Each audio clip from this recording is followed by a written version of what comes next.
Magandang buhay! Welcome to my channel. It's me, Ana Luisa Cruz MP. In today's vlog, gagawa po tayo ng face mask na gawa po sa oatmeal at patatas. Tara po, for the preparation. Babalatan po muna natin to.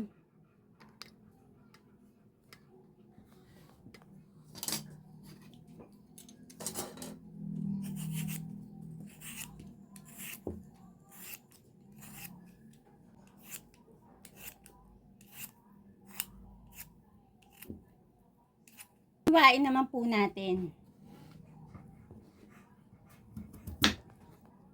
I-grate natin dito.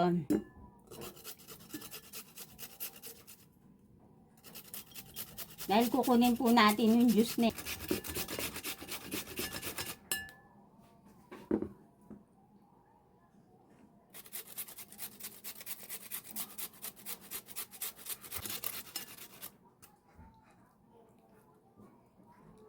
Ayan.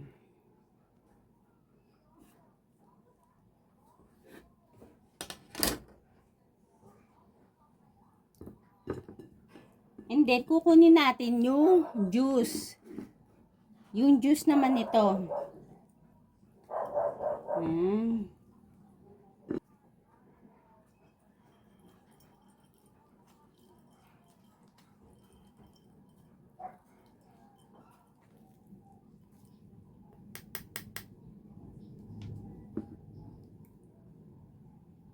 Yan na yung juice ng patatas.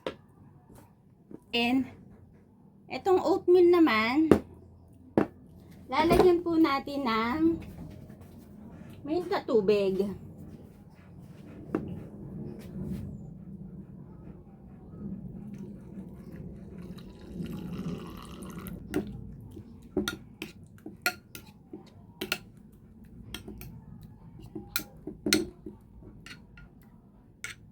Lagay po natin dito sa ating tomato, mga 2 kutsara.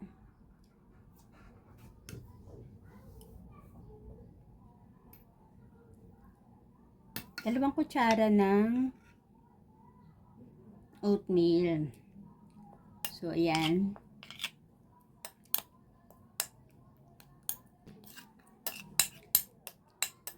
Then, lalagyan naman po natin ng oil. Diba? Coconut oil, olive oil, or kung wala naman po kayong mga ganon, kahit na po pwedeng yung baby oil, ayan. Pwede na po itong baby oil. Mga few drops lang naman po.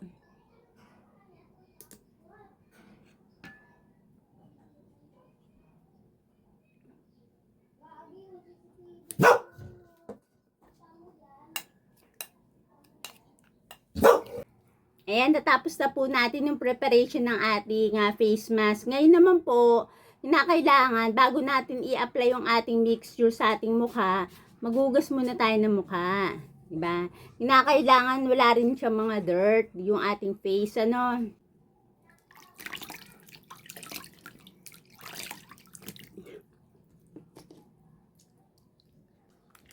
Yun.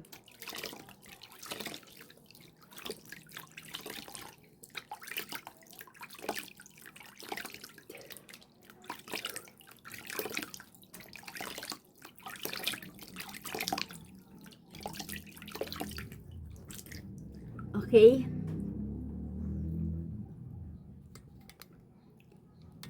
Yan. Nasan natin mukha natin.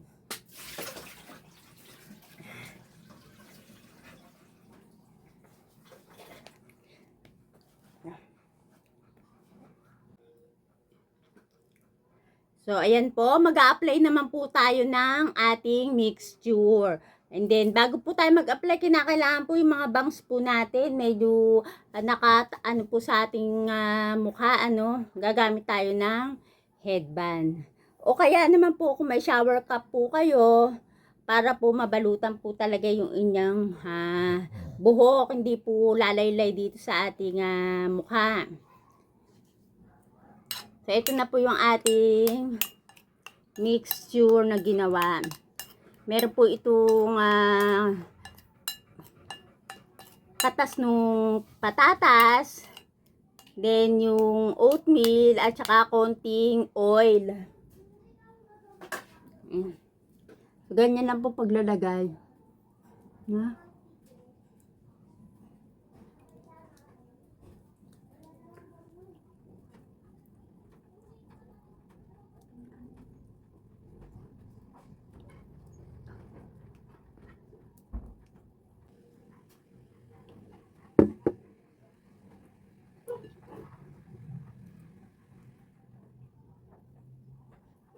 Yan.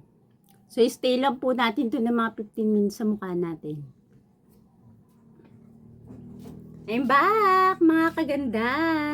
Ito na po yung ating mukha ngayon. So, kanina po dinagdagan ko lang po ng yan kasi medyo konti yung nalagay ko Ayan na siya.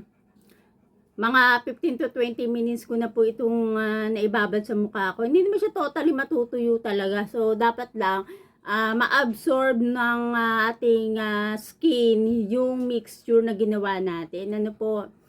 Ayan, para naman talagang effective. Kasi kung babanlawan mo kaagad, hindi naman po agad-agad ma-absorb ng skin natin yung mixture, So, yun, dapat mga 15 to 20 minutes ang pag-i-stay sa ating mukha ng mixture. So, babanlawan na natin. Ito po yung tubig.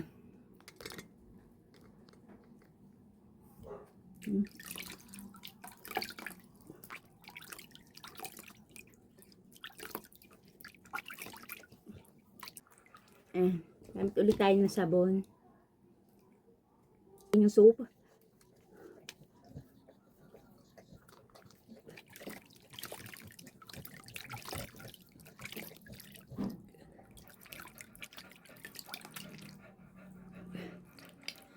Pagka na natin tubig.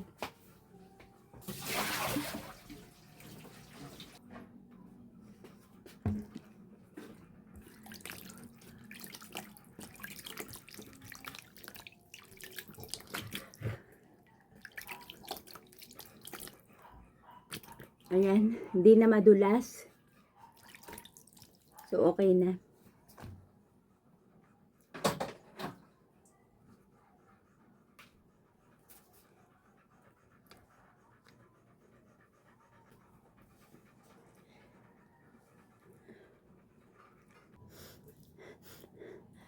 So, masasabi ko, first time ko po itong gawin sa aking mukha kasi usually, ang ginagamit ko lang is oatmeal at saka milk, So, eto first time ko po maglagay ng yung patatas, potato juice do sa oatmeal.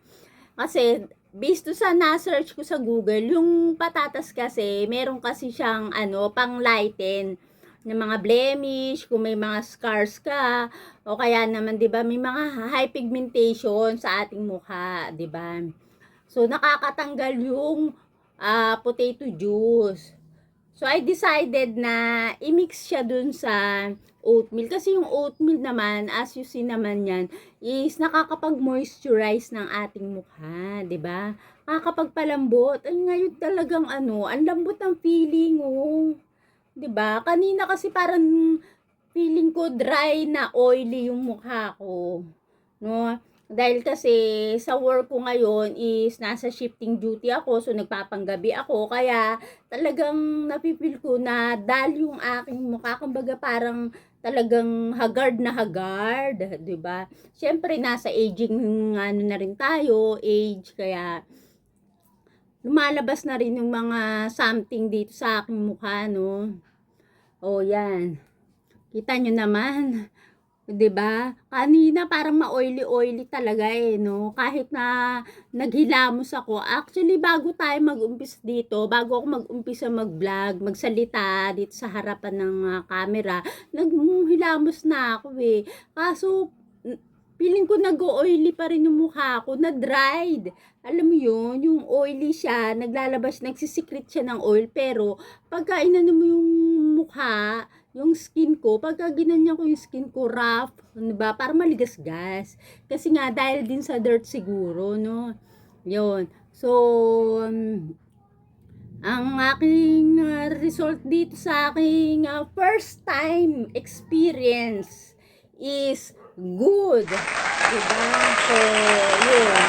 Talagang satisfied naman ako. So, as per dun sa aking nabasa din, pwede mo yung patatas, pwede mong gamitin araw-araw. As long as na wala kang allergy. No, allergy sa patatas. Pero kung sa palagay mo, iba ka magka-allergy ka, so, i-try mo muna ng mga isang beses or 2 beses sa isang linggo, no? Try mo muna. O kaya naman dito muna sa mga braso, di ba?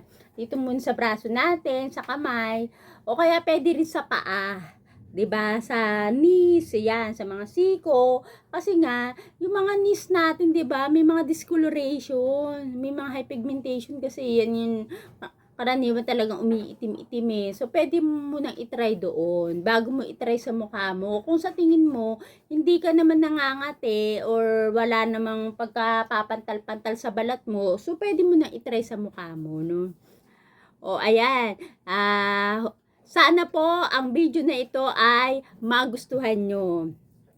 Kung nagustuhan nyo naman po, like nyo na po. At isubscribe na rin po ang aking channel, Ana Luisa Cruz MP. Para ma-update naman po kayo sa mga susunod ko pa po mga pampaganda na vlogs. Kalambagan nyo na rin po ang notification bell. Maraming salamat po. Bye!